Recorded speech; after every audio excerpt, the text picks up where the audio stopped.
Shalom Bapak Ibu Saudara sekalian yang dikasihi di dalam nama Tuhan Yesus Kristus. Hari ini kita akan kembali belajar tentang kebenaran firman Tuhan di dalam serial pemimpin yang menjadi teladan. Nah, hari ini kita akan bahas kembali apa saja yang Tuhan sebenarnya mau untuk para pemimpin lakukan bagi orang-orang yang dipercayakan dalam kehidupan dia. Oke, hari ini mari sama-sama kita mau lihat di dalam kebenaran firman Tuhan dari 2 Tesalonika 3 ayat yang ke-7. Saya mulai. Judul perikopnya adalah berdoa dan bekerja. Ini kisah tentang Paulus yang memberikan teladan dan memberikan nasihat, memberikan pengajarannya, bahkan memberikan peringatan kepada orang-orang yang ada di Tesalonika ya. Oke, saya akan mulai bacakan 2 Tesalonika 3 ayat yang ke-7 dimulai. Sebab kamu sendiri tahu bagaimana kamu harus mengikuti teladan kami, karena kami tidak lalai bekerja di antara kamu. Ayat ke-8. Dan tidak makan roti orang dengan percuma, tetapi kami berusaha dan berjerih payah siang malam, supaya jangan menjadi beban bagi siapapun di antara kamu. Bukan karena kami tidak berhak untuk itu, melainkan karena kami mau menjadikan diri kami teladan bagi kamu, supaya kamu ikuti. Nah, saudara sekalian, jelas sekali di sini bahwa Paulus itu memberikan teladan, menaruh jejak untuk orang-orang yang dipercayakan untuk dipimpinnya itu mengikuti teladannya. Sekali lagi, menjadi seorang pemimpin itu nggak bisa cuman bisa ngajar, bisa menasehati, bisa memberikan perintah. Bukan. Pemimpin yang diminta Tuhan adalah pemimpin yang meninggalkan jejak. Karena kalau cuma jago ngatur, jago ngajar, jago nasehatin, rasanya di luar sana akan banyak sekali orang yang bisa ngatur, bisa ngajar, bisa nasehatin. Ya kan? Dan Tuhan Yesus kurang bisa ngatur apa? Segala alam semesta diatur sama dia. Tapi kenapa dia mesti turun ke dunia dan juga memberikan teladan? Nah, supaya kita manusia yang percaya kepadanya, umat-umat percaya boleh mengikuti jejaknya. Nah, Paulus di sini juga mengerjakan hal yang sama seperti Kristus lakukan. Dikatakan bahwa di ayat yang ke-7, kami tidak lalai bekerja di antara kamu. Artinya apa? Dia juga ikut bekerja tuh. Bahkan di ayat yang ke-8 dikatakan begini, kami tidak makan roti orang dengan percuma, tetapi kami berusaha dan berupaya dan berjerih payah siang malam, supaya tidak menjadi beban bagi siapapun di antara kamu. Nah, ayat 7 sampai ayat ke-8 ini dengan jelas sekali bahwa Paulus ini bukan orang yang malas, bukan orang yang tidak bekerja, bukan orang yang lalai dengan tanggung jawabnya. Dia ngerti bahwa ini adalah sebuah tanggung jawab yang dia harus kerjakan juga. Nah, mengerjakan itu untuk apa? Untuk meninggalkan jejak, meninggalkan teladan bagi orang yang dipercayakan. Sehingga nanti waktu pas satu hari nanti dia dipindahkan, dia pelayanan ke tempat lain atau dia diutus ke tempat lain, dia akan memberikan nasihat gini, ikuti teladanku. Aku pernah ada bersama-sama dengan kamu dan aku bekerja, aku bertanggung jawab, aku mengerjakan tugasku siang dan malam. Aku tidak malas, aku tidak lalai. Ikuti nasihatku, ikuti teladan yang aku telah tunjukkan kepadamu. Nah, seorang pemimpin harus bisa seperti kayak begitu. Dimana nasihatnya adalah sebuah nasihat yang pernah dia kerjakan, pernah dia upayakan, pernah dia lakukan, dan dia akhirnya dia berhak untuk menasehatkan, bahkan memperingati orang-orang yang dipimpinnya. Nah, Paulus ini adalah seorang pemimpin yang luar biasa. Dia mengikuti jejak Kristus. Artinya dia memang seorang pemimpin yang benar di hadapan Tuhan ya. Dia berusaha siang malam, berjerih payah, supaya tidak menjadi beban bagi siapapun di antara kamu. Artinya gini loh saudara, apa yang dia makan itu adalah hasil kerja dia. Apa yang dia upayakan itu adalah hasil upaya dia. Apa yang dia dia terima itu adalah apa yang memang dia kerjakan.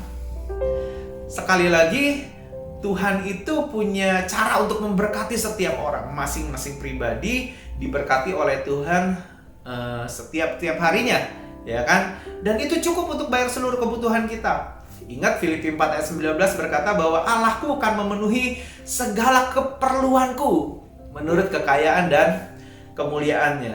Nah, artinya gini, segala kebutuhan kita harusnya selesai di tangan kita. Paulus mengerti banget bahwa aku harus, kalau itu adalah kebutuhanku, biarlah aku mengejar, biarlah aku mencari, biarlah aku mengumpulkan berkat itu, karena Tuhan sudah taruh untuk kehidupan aku, ya kan? Dan aku juga mau memberikan teladan, menjadikan apa yang aku kerjakan ini teladan, sehingga nanti satu hari nanti ketika jemaat membutuhkan nasihat, aku tinggal bilang, ikuti teladanku, ikuti teladanku.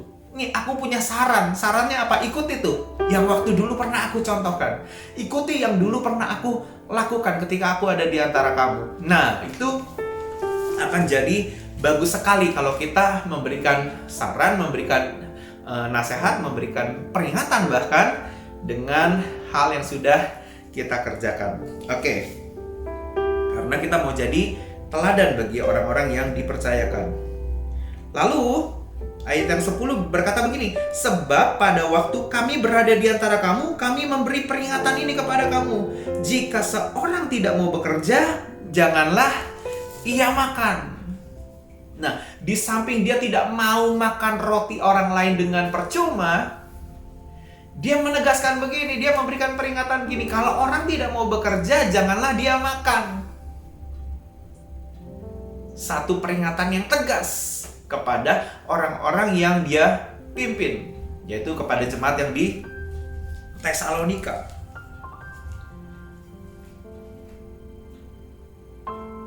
Jadi begini saudara, banyak kita mulai salah kaprah. Artinya begini, kalau orang yang gak boleh makan, artinya bukan gak boleh makan. Kalau orang yang tidak makan adalah orang yang tidak punya uang, atau orang yang miskin dalam tanda petik, sehingga dia tidak bisa beli makanan dan dia tidak dapat makan. Tapi kalau Paulus berkata sebenarnya gini, jika seseorang tidak mau bekerja, janganlah ia makan. Konsepnya sebenarnya begini loh saudara-saudara sekalian, kalau tidak bekerja, jangan dia makan walaupun dia punya uang. Nah, tapi kan kalau orang punya uang, dia berhak buat beli makanan, bener gak? Dia berhak untuk pilih segala macam makanan yang dia mau makan karena dia punya uang. Tapi konsep yang sebenarnya Paulus berikan di dalam kitab 2 Tesalonika ini adalah gini saudara. Kalau orang lain tidak bekerja, harusnya dia tidak makan. Walaupun ada uang di akunnya, walaupun ada makanan di situ, harusnya dia tidak makan. Menarik kan? Kita lanjut, karena minggu depan mungkin saya akan bahas ini lagi lebih detail di dalam soal jika orang tidak mau bekerja, janganlah ia makan. Kita lanjut dulu sedemikian karena hari ini kita mau bahas pemimpin yang menjadi teladan, mengikuti teladan Paulus yang dia juga bekerja walaupun dia melayani Tuhan dengan penuh semangat, melayani Tuhan dengan giat, tapi dia juga bekerja, ya. Ayat yang 11 berkata begini, kami katakan ini karena kami mendengar bahwa ada orang yang tidak tertib hidupnya dan tidak bekerja, melainkan sibuk dengan hal-hal yang tidak berguna. Nah, ayat 11 ini bagus.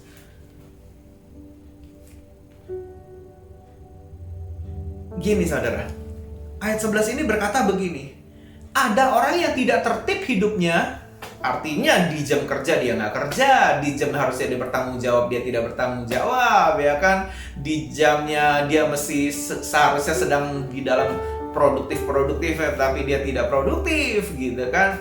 Dan ada orang juga yang tidak bekerja, melainkan yang dilakukan adalah apa?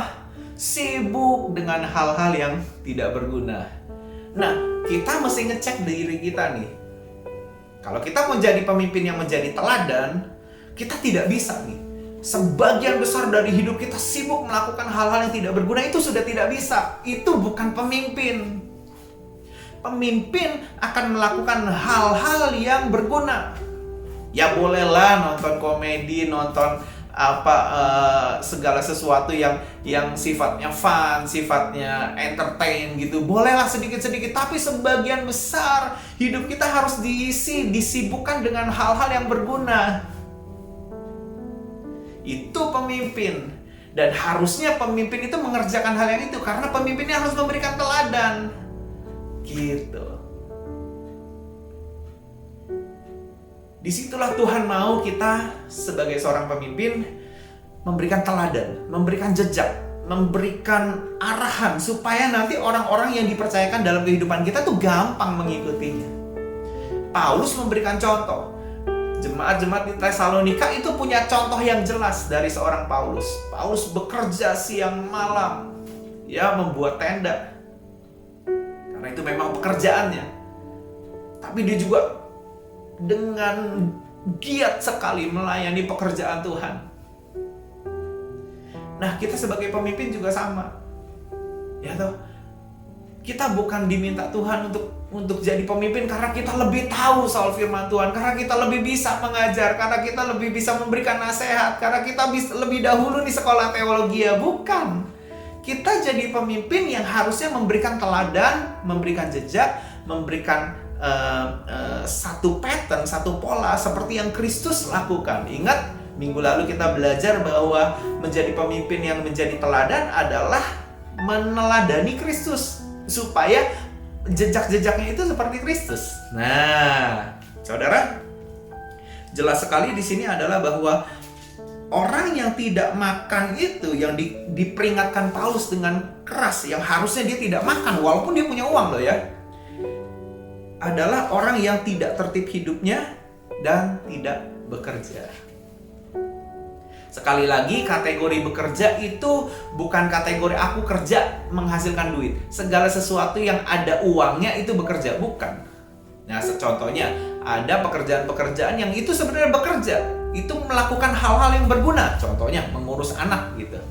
Mengurus anak, mengurus pekerjaan rumah, mengurus hal-hal yang lain gitu kan, yang memang itu secara uangnya tidak dibayar, tapi itu melakukan hal-hal yang berguna karena itu parts of the responsibility, bagian dari tanggung jawab yang harus dikerjakan. Ya toh, mengerjakan itu berarti sebenarnya kita sedang tertib dengan hidup kita. Mengerjakan itu artinya sebenarnya kita sedang bekerja. Jadi bukan hanya yang bisa dinilai dengan uang saja. Gitu. Nah, Paulus mengatakan bahwa aku beri contoh nih. Waktu aku bersama-sama dengan kamu, aku juga kerja. Artinya hidup aku tertib. Hidup aku penuh dengan pekerja, penuh dengan bekerja. Penuh dengan memberikan contoh, memberikan teladan. Sehingga apa? Aku menghasilkan apa yang aku harus makan. Sekali lagi, dia tidak makan roti orang dengan percuma. Benar ya? Dia tidak makan roti orang dengan percuma. Artinya gini, kalau ada yang dia makan, itu sebenarnya adalah sesuatu yang dia upayakan, sesuatu yang dia kerjakan, sesuatu yang dia sudah hasilkan. Nah, ini pemimpin harus punya mental seperti ini, ya. Nah, sehingga kita tidak menjadi beban bagi orang lain, kita tidak merugikan orang lain, dan kita tidak jadi pemimpin yang mengambil keuntungan dari orang lain. Tuhan mau kita menjadi pemimpin yang menjadi teladan, bukan pemimpin yang mengambil keuntungan dari orang lain. Oke? Nah, satu ayat yang sangat-sangat luar biasa adalah di ayat yang ke-9 ini. Ayat ke-9, kita balik ke ayat 9. Ayat 9 berkata begini, bukan karena kami tidak berhak untuk itu. Untuk apa? Untuk dapat makan roti dari orang lain, melainkan karena kami mau menjadikan diri kami teladan bagi kamu supaya kamu ikuti. Saya percaya begini, yang Paulus kerjakan untuk jemaat di Tesalonika sebenarnya berhak. Sebenarnya dia berhak untuk dapat makan roti dari orang-orang di Tesalonika. Kenapa? Karena dia melayani dengan gigih, dia mengajari dengan gigih, dia dia membangun jemaat ini di dalam pengenalan akan Tuhan. Sebenarnya dia berhak. Dikatakan bahwa bukan karena kami tidak berhak untuk itu, untuk dapat makan roti dari roti orang lain, tapi karena dia juga tahu bahwa aku harus jadi pemimpin yang memberi teladan. Aku harus menjadi pemimpin yang memberikan pattern sehingga jemaat ini bisa mengikuti jejak-jejak itu.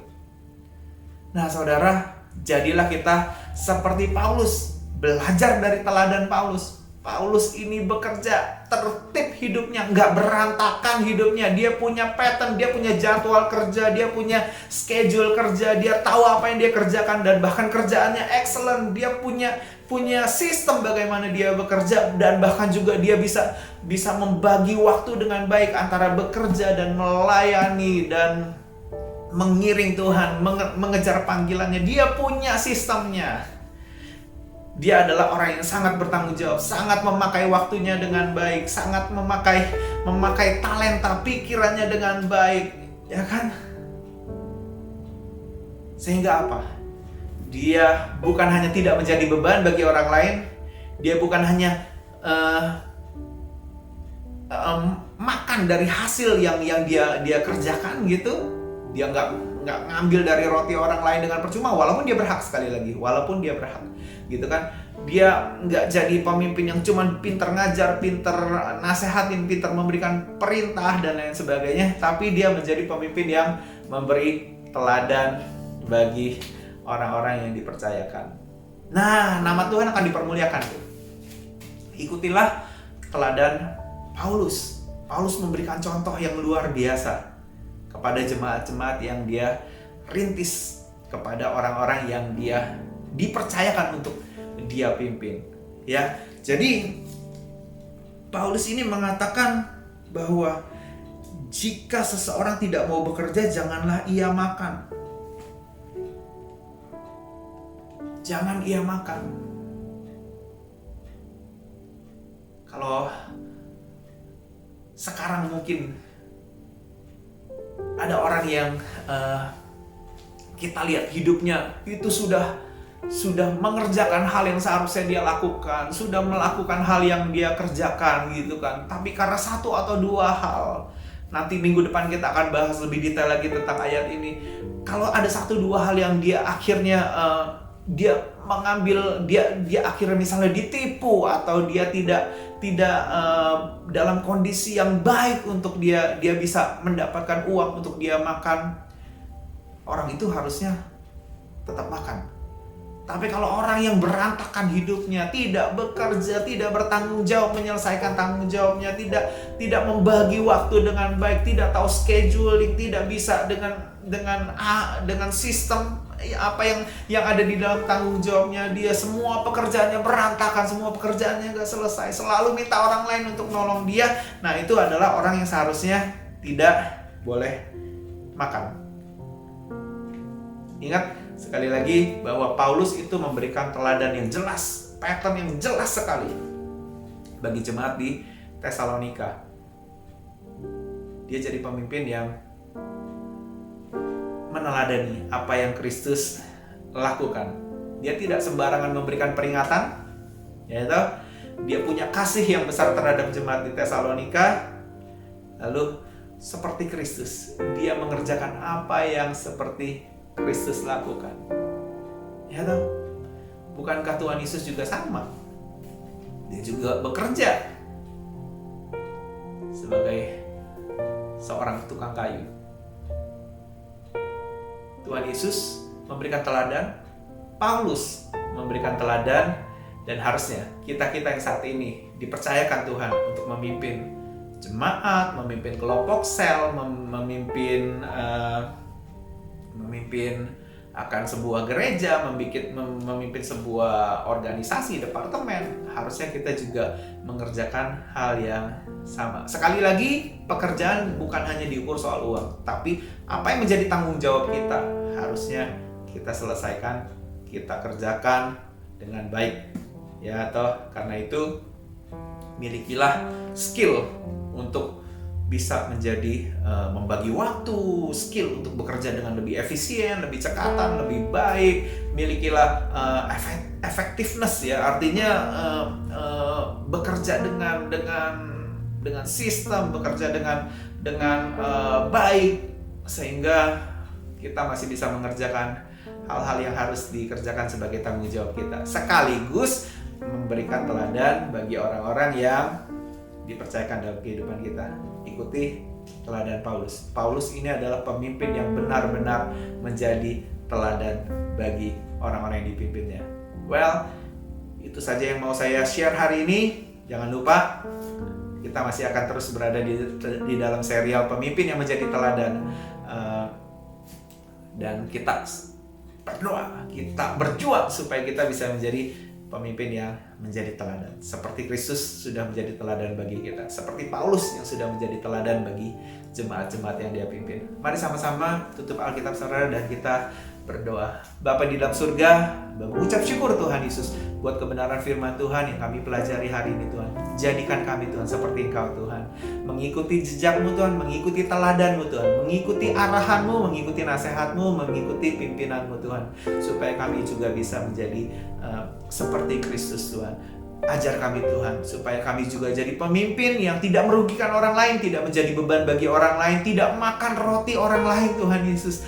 Kami berdoa Tuhan Yesus supaya kami juga menjadi orang yang percaya bahwa sesungguhnya berkat Tuhan telah Engkau taruh dalam kehidupan kami Tuhan. Sesungguhnya berkat Tuhan telah Engkau siapkan bagi keluarga kami masing-masing Tuhan Yesus. Dan ajar kami Tuhan untuk menjadi meninggalkan teladan, meninggalkan jejak Tuhan bagi orang-orang yang kami layani, orang-orang yang kami pimpin, orang-orang yang Kau percayakan buat kami layani Bapa. Terima kasih Tuhan Yesus, berkati setiap umat-Mu yang mendengarkan akan melihat akan video ini Tuhan Yesus. Biar berkat yang datang daripada Allah Bapa, damai sejahtera yang datang daripada Allah Bapa, cinta kasih yang daripada Tuhan Yesus Kristus, serta persekutuan yang indah bersama dengan Roh Kudus boleh menyertai setiap kami semua Tuhan. Sampai Maranatha Engkau datang menjemput kami yang kedua kalinya, dan kami boleh didapati sebagai hamba yang setia dan berkenan. Di dalam nama Tuhan Yesus Kristus, mari kita semua yang percaya boleh katakan amin. Tuhan Yesus memberkati. God bless.